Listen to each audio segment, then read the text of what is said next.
వి gold trusted gold buyers తాకట్టులో ఉన్న బంగారాన్ని విడిపించి ఈ రోజు ఉన్న మార్కెట్ ధరకే కొనబడును. మరిన్ని వివరాలకు సంప్రదించండి 77107720. వీరుడు అల్లూరి సీతారామరాజు గారు నడయాడిన భూమి మీద పుట్టడం అనేది ఇంకా అదృష్టంగా భావించాలని చెప్పి సందర్భంగా చెప్పదలుచుకున్నాను. ఈ నర్సీపట్నం నియోజకవర్గం అంటే అల్లూరి సీతారామరాజు అంటేనే గుర్తుపడతారు.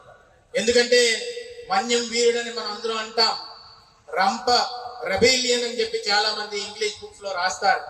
కానీ ఆయన పోరాడింది సుమారుగా 1.5 సంవత్సరాలు.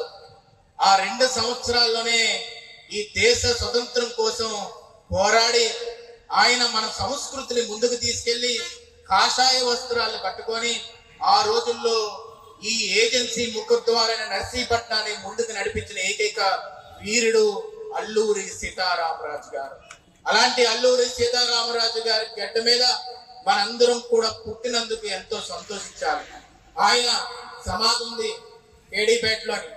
అక్కడికి వెళ్ళి ప్రతిసారి కూడా ఆయన జయంతప్పుడు కానీ వర్ధంతప్పుడు కానీ అందరం కూడా వెళ్ళి నివాళులు అర్పిస్తాం.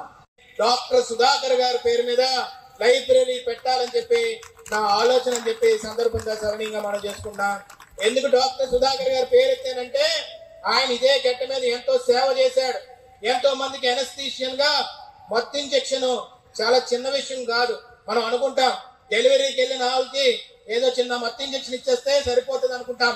సరైన మోతాదులు ఇవ్వకపోతే చనిపోతారు. అలాంటిది రోజు వందలాది మందికి మత్తు ఇంజెక్షన్లు ఇచ్చి కోవిడ్ టైంలో కూడా ఆయన కారు కోవిడ్ తో చనిపోతుంటే ఆయన కారులోకి ఎక్కించుకొని ఆయన పాపం ఏమైందో మీ అందరికీ తెలిసి ఈ సందర్భంగా నేను చెప్పదలుచుకోలేదు.